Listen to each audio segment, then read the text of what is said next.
Hello ladies and gentlemen, welcome back to another fragrance video. Today I am going to review probably the most anticipated and hyped release of 2021, and of course I'm talking about Dior Sauvage Elixir.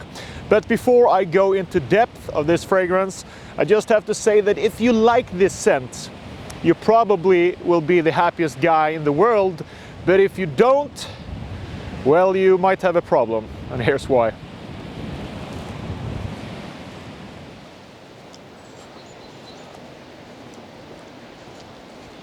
Regarding Dior Sauvage Elixir, I have it here on my wrist, and I have to do a shout out to Stoneface who sent me this fragrance sample. So, what do I think about this fragrance? Well, it's more complex than just buy it or don't buy it. First time I smelled this fragrance was in a department store here in Sweden about 4 or 5 weeks ago, I would say, first time. And instantly I didn't really like it. I didn't feel anything when I smelled it, basically, and I didn't really know why, but because everyone seems so excited about this fragrance. So I got a sample and now I've tried it more times, let it dry on my skin, lived with the scent a couple of days and so on and so forth. And now I think I can have a better understanding what I'm trying to do with this fragrance. So first of all, guys, I have to say, if you like the original Dior Sauvage, it's not a guarantee that you will like this one, because in my opinion, this is not at all like Dior Sauvage, the original. This is a totally different fragrance, and I'm gonna explain to you why. When I first smell it, I don't get that sharpness at all like in the original Dior Sauvage. I call Dior Sauvage, especially the EDT, the techno fragrance, because it's sharp, it is direct, it knows what it wants, and it is not trying to be something that it's not. And this is not all that. This is something Dior did, that they're trying to have the little bit of fraction of Dior Sauvage DNA in the bottom, but then make it a whole different fragrance. If you like freshes, this might not be the thing for you. I don't feel this as a typical fresh fragrance, and I'm gonna explain to you why. When I felt this fragrance, I felt a more unisex vibe. I felt that it's a round fragrance. It is a fragrance that smells a lot of licorice, it smells a lot of nutmeg, and also a little bit of vetiver. So I mostly get nutmeg and licorice from this fragrance. And now when I've had it on my skin for about 2-3 days on and off, I still don't like it so much, I'm gonna be honest. I still haven't changed my opinion that this is a great release. I think the original is better, that's just me. But why this will not apply to everyone is because, let's say like that, if you like the original Sauvage and you like fresher fragrances in general, like Bleu de Chanel, if you like Dylan Blue, Nautica Voyage and stuff like that, and you're more gravitating towards the fresher blue scents, this might be too feminine for you. I feel that this could be a unisex fragrance, and nothing wrong with that, but for the more guys who like the more masculine fragrances, this might be a pass. I feel like they're trying to do something overwhelming with this scent. They're trying to make a niche fragrance brand that is a designer to have some niche type of release. They're trying to make this fragrance to something that is not. If you like the creamier fragrances, if you like licorice, if you like nutmeg, if you are more to the Dolce & Gabbana The One or Spice Bomb or these type of scents than to fresh fragrances, you might love this fragrance. You might love it so much that you might buy it, even though it's ridiculously high priced, in my opinion.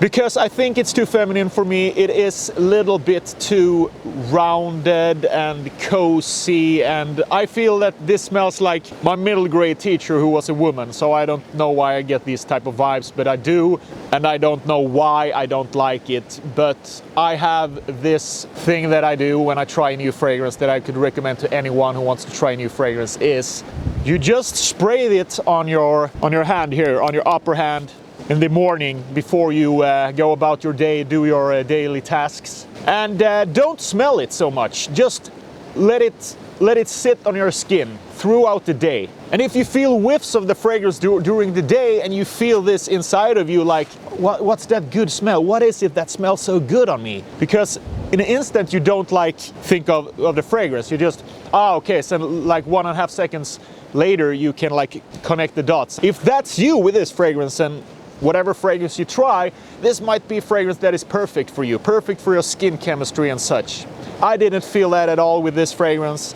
I feel a little bit annoyed with this fragrance, if I'm gonna be honest. And because it is so long lasting, and it sits for your skin so long and it projects really good, that's a great thing with this fragrance. This fragrance, it is a long-lasting projecting fragrance. So if you like the scent, you will be really happy, and I really advise you to buy this fragrance if you like the scent, because it is good performing, really good performing. It will sit on your skin for the whole day, and even when I wash my hand, I still feel the smell of it, and I get a little bit annoyed because I'm not so fond of this fragrance. So the conclusion is that it's a great fragrance if you like the little bit more complex, rounded, licorice, nutmeg notes. But if you like aldehydes, if you like mineral notes, if you like oceanic notes, if you like woody cedarwood notes and stuff like that, really masculine type of notes like Acqua di Gio, I wouldn't blind buy this for anything in the world, actually. I wouldn't blind buy this at all. I would try it before. But it's not a bad scent, it's not a bad fragrance. I feel like this is like people who are trying to do a comedy that is trying to do something that is not. You know, just do a great fragrance. Don't complicate things so much. When I want to see a comedy, I know what I get from the comedy, or a romantic comedy. When they're trying to do this artistic style in the movie, when I just want to see a freaking comedy, I get annoyed. And this is a little bit what I feel with this spring. Why don't you do a straight techno fragrance again with some other touch? That's just me. So basically, I think that Dior is trying to do something more than being this designer type of fragrance brand. They're trying to get this niche quality touch in their fragrance. And I know where they're coming from, of course, but I don't really feel that vibe. So for me, Dior Sauvage Elixir is a pass. I don't get energized, I don't get up and running when I smell this fragrance. It's like a 5 out of 10 for me, basically. I don't think it smells super good. I like super good. It doesn't smell bad at all, but I don't think it smells super good for the price you pay for this fragrance. I think you have better alternatives out there if you like the fresh blue fragrances. If you don't, and you want something different, and you like licorice, you like nutmeg, check this one out. But if you don't like licorice and nutmeg, I don't know if you're gonna like this, if I'm gonna be honest, because it smells a lot of licorice. It smells a lot of nutmeg.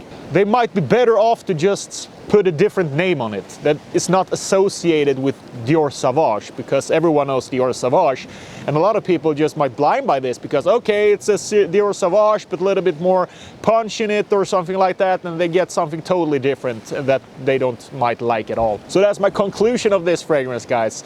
And let me know in the comment section, what do you feel about this fragrance? Do you like it?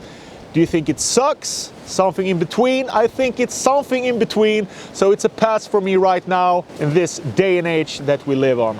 Hope you have a great day, guys, and I'll see you the next time. Bye bye.